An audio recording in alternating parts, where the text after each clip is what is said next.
I feel nauseous, believe me. Never had a lot of shit come easy.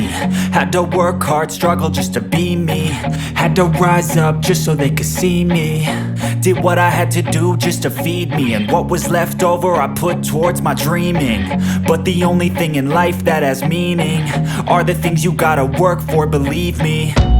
Take into your hands a plan, your own hands can land your own brand. And damn, I feel like no one takes accountability. They want the credibility, convincingly unwilling to put in the fucking hours it takes to get some power. Don't be fucking sour, take a cold shower, scream until you're louder, work until you're prouder. And fuck all the doubters, they're just fucking downers.